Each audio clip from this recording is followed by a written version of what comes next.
एक गांव था जहां रवि, सुमन और उसकी दादी रहा करते थे और वे लोग बहुत गरीब थे। बस किसी तरह इन लोग का गुजारा चलता था। एक दिन की बात है, सुमन और उसके भाई गांव में खेलने गए, जहां सुमन की सहेली सोनी आई थी और रवि का दोस्त रमन आया था।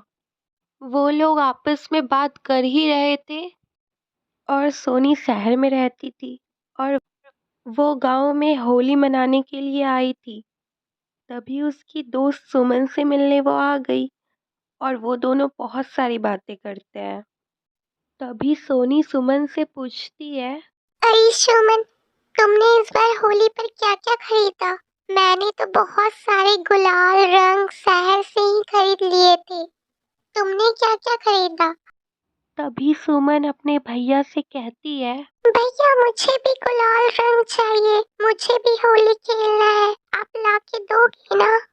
कहते ही दोनों वहां से चली जाती है और रवि सोच में डूब जाता है।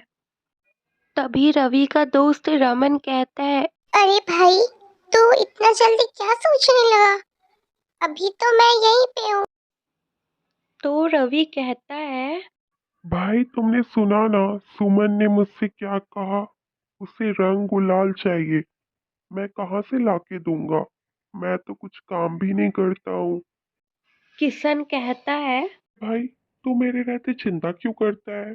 मैंने सुना है कि जंगल के उस ओर एक पेड़ है जिसके फूल से तू होली का रंग बना सकता है और सुमन होली खेल सकती है।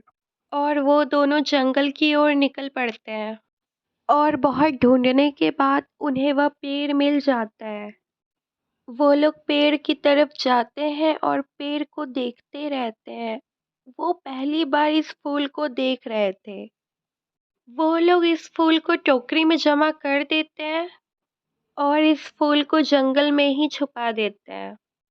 वहाँ सुमन की दादी बहुत परेशान हो जाती है रवि को लेकर और सुमन से कहती है, आखिर इतनी देर कहाँ चले गए वो दोनों, क्योंकि उन दोनों को आने में बहुत समय लगता है और बहुत परेशान हो जाती है। तभी सुमन अपनी दादी से कहती है, मैं और भैया तो गांव में ही खेल रहे थे। मैंने तो भैया से कुछ भी नहीं कहा, बस इतना ही कहा था कि मुझे भी गुलाल रंग चाहिए और मैं होली खेलना चाहती हूँ। और हम दोनों घर आ गए। मुझे नहीं पता भैया कहाँ चले गए। दादी, यहाँ ये लोग बहुत ज़्यादा परेशान हो जाते हैं और फिर सोचने लगते हैं कि वो लोग गए तो गए कहाँ। रवि और किशन जंगल की ओर से घर की ओर निकल पड़े थे और वो लोग घर की ओर आ ही रहे थे। ये दोनों घर आ जाते हैं और दादी पूछती है, तुम दोनों कहाँ गए थे? मैं इतनी परेशान हो गई थी। मैंने तुम्हें बोला था ना कि गांव से बाहर नहीं जाना, जल्दी ही घर आ जाना। फिर इतनी देर कहाँ हो गई और तुम लोग कहाँ गए थे? दादी गुस्से में फिर से बोलती है। इतने में ही रवि कहता है, दादी, आप इतनी परेशान मत हो। हम दोनों घूमते घूमते गांव के बाहर पहुंच गए थे, जहां हमें एक पेड़ दिखाई दिया जिसके फूल से हम रंग बना सकते थे। बस हम लोग वहीं गए थे। इतना सुनते ही दादी कहती है, ठीक है बेटा, अब से गांव के बाहर मत जाना। तुम लोग आराम करो, मैं तुम लोगों के लिए खाना बनाती हूँ।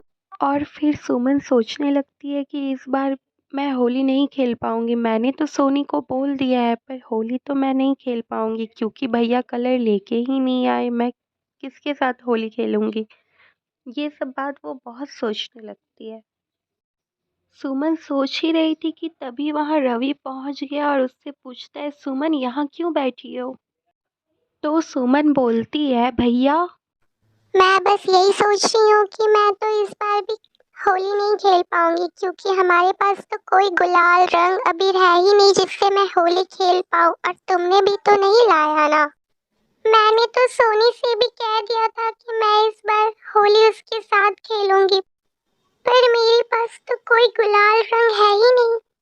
इतना सुनते ही रवि कहता है, अरे मेरी प्यारी बहना, तुम इतना क्यों सोचती हो? मैंने तो रंग बना भी दिया है। राधिका पूछती है, भैया। आपने रंग कहाँ से बनाया भैया? ये रंग बनाने वाली बात मैं समझी नहीं। रवि उसे बताता है, मैं और किशन जंगल की ओर गए थे जहाँ मुझे एक पेड़ दिखाई दिया जिसके फूल से रंग बन सकती है और हमने वह फूल लाया और उससे रंग बनाया। अब हम लोग होली पर रंग कल खेल सकते हैं। इस फूल से ये लोग खुद से रंग बनाते हैं और होली पे बहुत बहुत धूमधाम से एक दूसरे के साथ होली मनाते हैं और इसी प्रकार सुमन की होली और अच्छी हो जाती है।